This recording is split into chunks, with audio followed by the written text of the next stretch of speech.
Abra sua Bíblia, Mateus capítulo 12, versos 9 até o 14. Aí também Marcos capítulo 3, nos primeiros 6 versos, e Lucas no capítulo 6, nos versos 6 até o 11.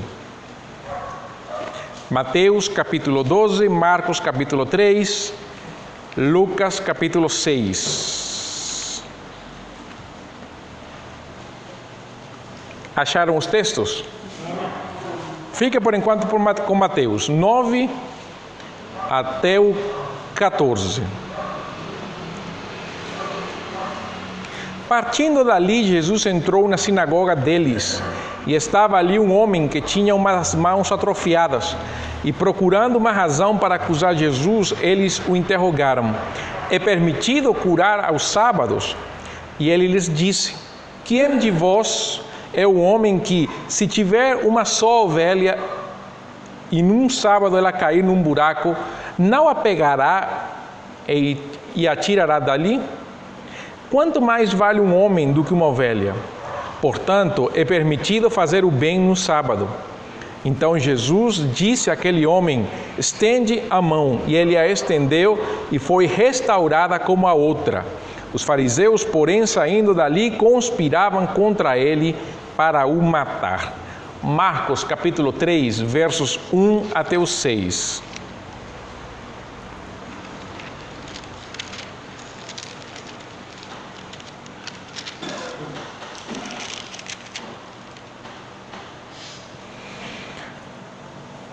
Outra vez Jesus entrou numa sinagoga e estava ali um homem com uma das mãos atrofiada. E o observaram com atenção para ver se ele curaria o homem no sábado, a fim de o acusarem. E Jesus disse ao homem cuja mão era atrofiada: levanta-te e vem para o meio. Então lhes perguntou: é permitido fazer o bem ou o mal no sábado, salvar a vida ou matar? Eles, porém, ficaram calados. Olhando para eles ao redor, indignado e muito triste por causa da dureza do coração deles, disse ao homem: estende a tua mão.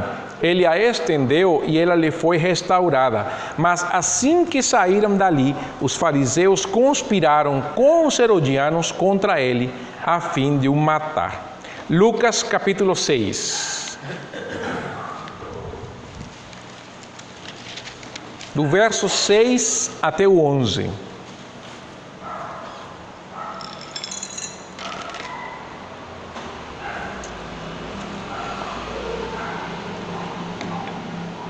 Em outro sábado, Jesus entrou na sinagoga e começou a ensinar. Estava ali um homem que tinha a mão direita atrofiada. Os escribas e os fariseus o observavam com atenção para ver se ele curaria em dia de sábado, para terem de que o acusar. Mas sabendo de seus pensamentos, Jesus disse ao homem que tinha a mão atrofiada: levanta-te e fica em pé aqui no meio. E ele, levantando-se, ficou em pé. Então Jesus lhes disse: eu vos pergunto, é permitido fazer o bem ou o mal no sábado, salvar a vida ou tirá-la? E olhando para todos em redor, disse ao homem: estende a mão. Ele a estendeu e sua mão foi restaurada. Mas eles ficaram furiosos e discutiram entre si sobre o que fariam a Jesus. Senhor, nós te agradecemos e louvamos o teu nome pela palavra desta noite. Oramos para que o Senhor fale conosco e que esta palavra possa também trazer transformação ao nosso ser. Oramos em nome de Jesus. Amém. Muito bem, o texto base vai ser Lucas, o próprio texto de Lucas. Embora a parte final principalmente será Mateus, mas a primeira parte vamos deixar com Lucas, ok? Agora, qual é o problema aqui? O problema é que Jesus estava mais uma vez num sábado. Este é o terceiro sábado consecutivo que os 3 evangelistas vão falar a respeito de algo que Jesus fez no sábado. Aliás, os 4 evangelistas, que o primeiro foi João com a cura do paralítico de Betesda. Depois, os discípulos, quando debulhavam o trigo, no outro sábado, e neste sábado, então, na sinagoga, no lugar de culto dos fariseus, Jesus encontra um homem com a mão atrofiada, com uma paralisia na mão. Não é o primeiro caso de paralisia. O primeiro caso de paralisia, na verdade, acontece em 1 dos Reis, capítulo 13, com Jeroboão, quando o profeta fala que nasceria então um rei de Judá chamado Josias, que nasceria séculos depois e que destruiria os lugares altos, tanto em Betel como em Dan, os dois altares que Jeroboão construiu. Jeroboão levanta a mão para prendê-lo, para dar a ordem de prisão, e nesse momento a mão fica paralisada. Jeroboão, ao invés de reconhecer o seu pecado, ele simplesmente ora ao homem de Deus para que a mão ficasse restaurada. A mão volta a ficar restaurada, mas o coração de Jeroboão continuou do jeito que estava. Então este não é o primeiro caso. E aí nós vemos que ambos os casos são bem diferentes, mas o grande detalhe é que Jesus está no centro de culto dos fariseus. O lugar onde comumente as pessoas iam para se reunir, para cultuar a Deus, e era o lugar onde os fariseus se reuniam, porque eram eles principalmente os que ensinavam nessa hora. E ali estava Jesus, e os fariseus andavam loucos da vida com o intuito de acusá-lo. Ali estavam todos, na sinagoga, Jesus, os fariseus e o homem com a mão atrofiada. E para os fariseus era o momento e ocasião de ver se Jesus quebrantaria o sábado. Mas o que Jesus faz? No verso 8 até o 9, Lucas fala que Jesus, conhecendo os pensamentos deles, isso é muito interessante, porque nenhum deles falou para o outro, nenhum deles esteve falando o que ia acontecer. Eles simplesmente ficaram na expectativa. Mas Jesus conhecia os pensamentos deles. E nesse entendimento do pensamento, antes que eles falassem, Jesus foi na frente e lhes falou o seguinte. Primeira questão, pediu para o homem se levantar e ficar em pé. Marcos acrescenta que Jesus pediu para ele ficar onde? No meio, para que todo mundo olhasse para ele, porque a distribuição das cadeiras, dos bancos na sinagoga, dava uma espécie de U. Aí ficava o meio livre e dava para ver do andar de baixo, do andar de cima, e as mulheres também que olhavam por umas paredes cheias de buracos, conseguiam enxergar com as crianças. Todo mundo estava olhando aquele homem. Não foi uma coisa que Jesus falou para a pessoa ali. Jesus pediu para essa pessoa se levantar e ficar no meio. E ali então Jesus fala para eles: que vos parece? É lícito no sábado fazer o bem ou o mal? Salvar a vida ou deixá-la perecer? Jesus coloca para eles o que é mais importante: continuar restringindo a vida do homem por causa de um sábado, ou fazer o certo aos sábados. Ali é onde Mateus entra e fala: qual dentre vós será o homem que, tendo uma ovelha em um sábado, está a cair numa cova, não fará todo o esforço tirando-a de ali? É dia sábado, a única ovelha cai num buraco. A pessoa fala assim: não vou esperar domingo para fazer isso. Não vai. Ele ia dar todo o seu esforço para salvar a vida do animal. Por quê? Provérbios, capítulo 12, verso 10.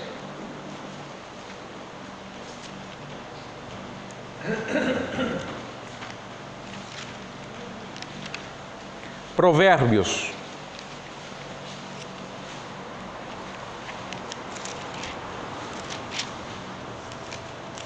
O que fala Provérbios 12, 10?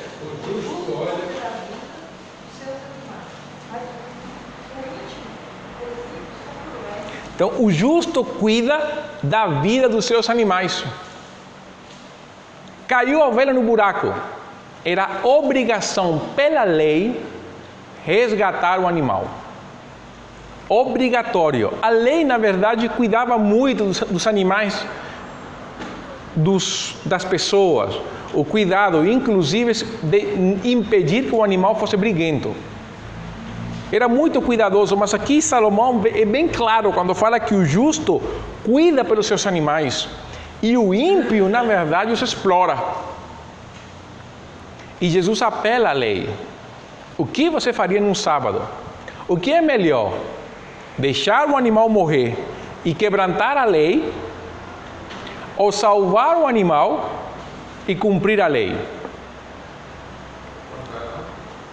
Hã? Salvar e quebrar a lei? Não, porque salva e cumpre a lei, porque tinha que cumprir a lei, porque tinha o justo, pelo texto de Provérbios. Agora, quando é colocado no dia sábado, entra esse conflito. Entra o conflito.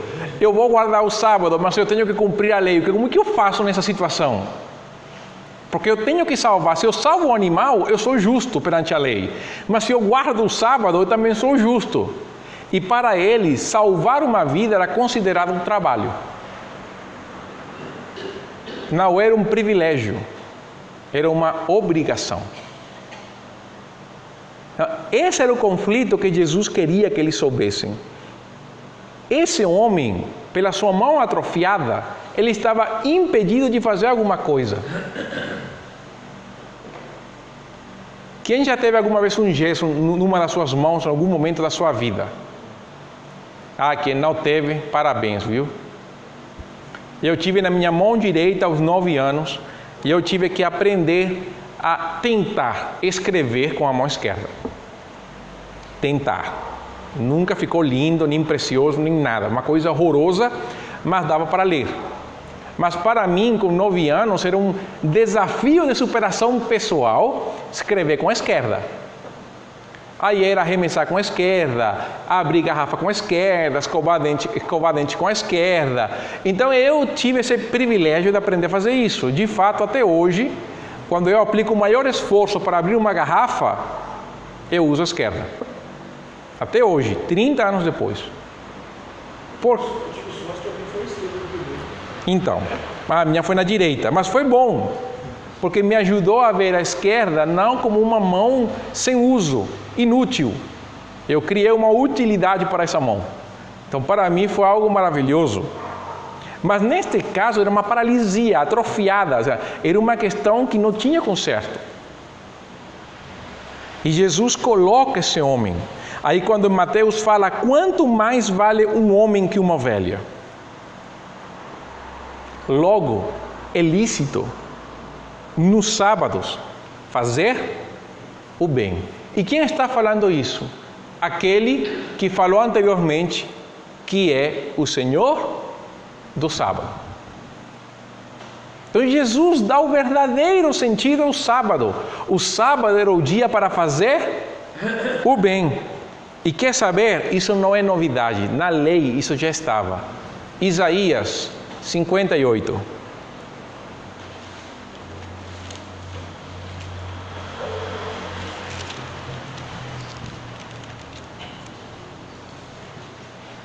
Versos 13 até o 14. Isaías 58, 13 e 14. Alguém pode ler? Se vigiarem os seus pés para não profanarem o sábado, se deixarem de cuidar dos seus próprios interesses no meu santo dia, se chamarem ao sábado de meu prazer e santo dia do Senhor, digno de honra, de guardarem o sábado, não seguindo os seus próprios caminhos, não pretendendo fazer a sua própria vontade, nem falando palavras vãs, então vocês terão no Senhor a sua fonte de alegria. Eu os farei cavalgar sobre os altos da terra e os sustentarei com a herança de Jacó seu pai, porque a boca do Senhor disse. O sábado não era o dia para fazer o que nós queríamos. O que a lei está escrito é que tem que evitar no sábado fazer tudo que é em função do eu. Eu devo, no sábado, fazer coisas agradáveis a Deus. Chamar aquele dia, como fala Isaías, chamares agradável, digno de honra, o santo dia do Senhor. E na lei, o princípio da lei, qual é? Como nós podemos resumir a lei? Amar o Senhor, o teu Deus, com todo o teu coração, com toda a tua alma, com toda a tua mente, com todas as tuas forças. E amar a quem? Ao próximo. E Gálatas fala que o resumo da lei é esse: amarás o teu próximo como a ti mesmo. Se o resumo da lei é o amor ao próximo, fazer o bem no dia sábado não é somente lícito, era necessário. Os fariseus, querendo cumprir a lei, quebrantavam a lei vez tras vez. Uma pessoa doente no dia sábado, e Jesus tendo a ocasião de restaurar essa mão, de restabelecer a dignidade do homem, que ele pudesse trabalhar, que pudesse ter uma vida digna. Como é que no sábado isso não ia acontecer? O melhor dia era esse dia. O melhor momento da cura desse homem era no sábado. Por quê? Porque Jesus estava ali. Por isso. E o interessante é que os fariseus ficaram como? O texto de Lucas vai falar o quê? Aliás, o texto de Lucas vai falar, não, o texto de Marcos vai falar que eles ficaram em silêncio. E aí Lucas fala que Jesus, fitando todos ao redor, e Marcos acrescenta que ele ficou indignado com a dureza do coração de todos. Olha o olhar de Jesus nessa hora de indignação. Por causa do não entendimento da lei, por causa da dureza de coração, porque para o fariseu era mais importante o compromisso de uma tradição religiosa do que o cumprimento da lei, porque eles tinham esquecido do mais importante: amar a Deus. Querendo agradar a Deus, fora de um relacionamento com Deus, o que ficou foi um conjunto de regras, onde as pessoas tinham que fazer todas para tentar alcançar a graça divina. Esqueça da fé com os fariseus, esqueça da graça de Deus, tudo é regra. Regra sem sentido, sem propósito, que não levava a pessoa a Deus, mas um sentimento de culpa e condenação. Ao invés de se aproximar a Deus e ser restaurado, o momento da sinagoga era um momento de culpa, de manipulação e de dor. Uma dor que, como Paulo fala, é uma tristeza que não vem de Deus, porque não leva o homem ao arrependimento. Se a tristeza nos leva ao arrependimento, ali sim nós podemos dizer que Deus está operando. Mas se a tristeza leva a pessoa a um sentimento de culpa e manipulação, não é Deus. Não é. E Jesus está indignado com os fariseus, porque, como Jesus vai falar mais na frente, o fariseu fecha a porta do reino de Deus, onde ninguém consegue entrar, e o fariseu muito menos, porque ele está colocado fora da porta, impedindo todo mundo de entrar. Aqui o fariseu falando assim: aqui ninguém entra, inclusive eu também não. Mas Jesus, sabe o que ele fez? Ele falou para o homem: estende a mão. E no momento que o homem estendeu a mão, ela foi restaurada. Você repara na ousadia desse homem? Sábado. Todo mundo sabe que não deveria ser feito milagres, mas ele obedece a Cristo, sem se importar pela opinião dos fariseus. Ele se coloca no meio, ele estende a mão, e pela sua fé, pela obediência, pela graça de Cristo, ele é curado. Ele não se importou pela opinião dos homens. Ele ouviu a voz daquele que é o Senhor de todas as coisas. E é bom ressaltar o caráter desse homem, a obediência desse homem e o que nós precisamos aprender dele. Ouvir Cristo e esquecer das opiniões dos outros. Esquecer. Jesus pediu para estar na frente, eu estou. Jesus pediu para levantar a mão, eu estendo. Ele é quem vai me curar, os fariseus não. E ele foi curado. O homem foi abençoado, o homem recebe a graça de Deus, ele foi agraciado. Possivelmente ele nem foi pensando na cura de Jesus, ele se encontra com Jesus, por quê? Porque ele teve o desejo de buscar a Deus. Ele esteve na sinagoga, ele esteve no lugar certo. Ele foi no lugar onde Jesus estava, esse é o lugar certo. Mas veja as duas reações.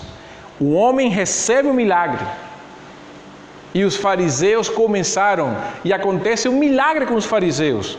Você percebe o milagre dos fariseus? Percebeu o milagre no texto? Eles se juntaram com os herodianos. Isso é um milagre.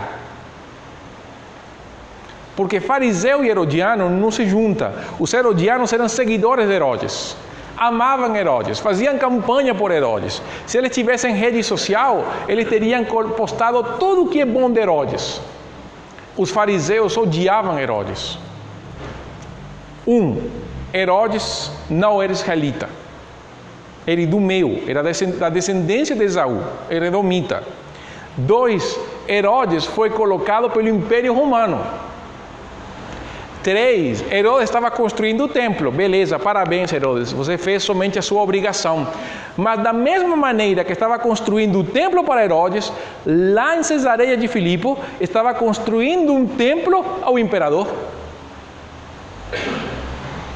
Eles odiavam Herodes à morte. Eles queriam ver Herodes morto, acabar com Herodes, independizar a nação e que se levantasse então um Messias libertador, descendente de Davi e voltasse à glória do império. Mas Jesus faz com que os fariseus e os herodianos se juntem por causa de um inimigo comum, que é o próprio Jesus. Aí vem aquele ditado: o inimigo do meu inimigo é o meu amigo. Os dois tinham um inimigo comum, Jesus.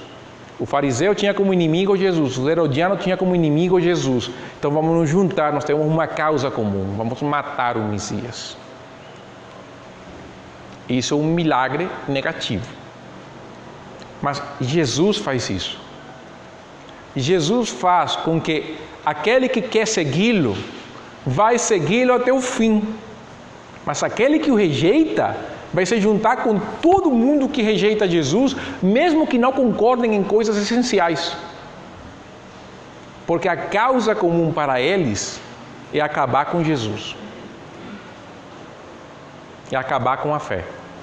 É destruir Jesus Cristo. Isso é o que acontece quando Jesus está no meio.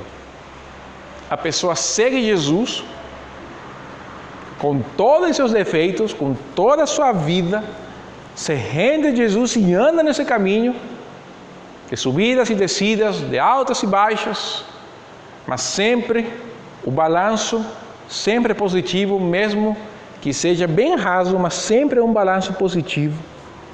Ou a pessoa entra para o outro lado, rejeita Cristo e se transforma num inimigo de Jesus. Também nós vemos isso nesse milagre. Como se cria a polarização, porque se tem alguém que polariza o mundo, é Jesus. E nós veremos mais na frente quando Jesus fala que ele não veio para trazer paz, mas espada. Ele veio justamente a dividir. É possivelmente a mensagem que menos se prega, mas é uma grande verdade. Jesus veio a polarizar o mundo. Jesus não veio a unir o mundo. Ele veio a polarizá-lo. Por quê? Porque Jesus trabalha em função de absoluto. Ou você segue Jesus, ou você rejeita Jesus. Mas nunca, depois de ter ouvido de Cristo, você acaba sendo igual. Nunca. Por isso, o que nós podemos ver hoje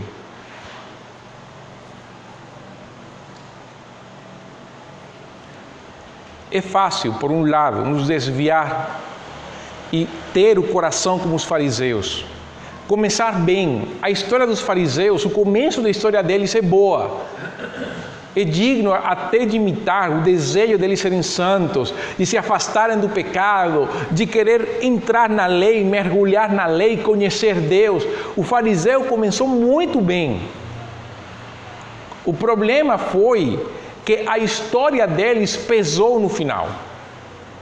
Ao invés de buscar a Deus, manter o coração sensível a Deus, ao invés de encontrar na lei a delícia da presença do Senhor, eles começaram a trabalhar assim, o que funcionou no passado, então vamos manter isso como uma regra, porque se funcionou para fulano, quer dizer que é assim.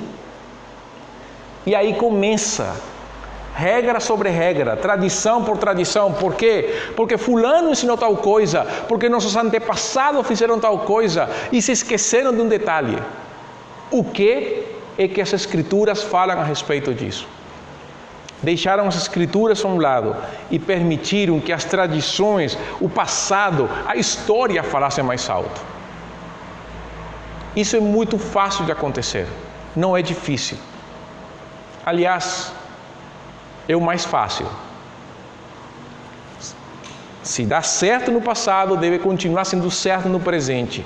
E se tem uma coisa que a história nos conta, é que nem sempre é assim. Os métodos do passado, não o princípio bíblico, doutrinário, elementar, mas os anexos, métodos, culturas, abordagens, culturalmente isso muda. De acordo com as circunstâncias, de acordo com o tempo, de acordo com o pensamento, de acordo inclusive com a cultura que nós temos. Eu já falei outras vezes, nem em todo lugar um templo funciona. Missionários uma vez construíram um templo num lugar onde as pessoas se reuniam na sombra da árvore. E fizeram uma grande oferta mundial para construir o templo naquele lugar, porque seria o primeiro templo levantado naquela região, naquela tribo. O problema foi que quando construíram o templo, todos os crentes olharam para o pastor e perguntaram: o que é isso? Aí o pastor falou: esse é o lugar onde vamos nos reunir, esse é o templo. E eles falaram assim: pastor, não, o nosso templo é esse. Sabe qual era o templo para eles? A sombra da árvore. O templo ficou como uma lembrança do que é fazer algo que funciona num lugar, mas não funciona em todo lugar. A igreja se congregou sempre à sombra naquela árvore. Feriu algum princípio bíblico? Não. Construir o templo feriu algum princípio bíblico? Não. Agora, no entendimento da tribo, era necessário o templo? Não, mas para o missionário, por causa da sua bagagem cultural, era. Ali nessa hora, a igreja ensinou o pastor. A igreja ensinou o missionário. Pode acontecer? Pode. Se eu pegar na um temporal, chuva, muita chuva. Não sei. São felizes. São felizes e buscam a Deus desse jeito.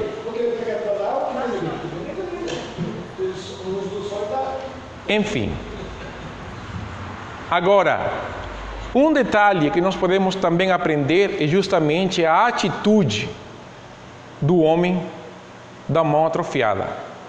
Ele obedeceu Cristo, apesar inclusive de que se ele fosse expulso da sinagoga, ele ia perder. Socialmente, ele seria expulso da sociedade israelita e seria pior que um gentio. Mas ele não se importou, ele preferiu Cristo. Porque esse é o preço de seguir Jesus.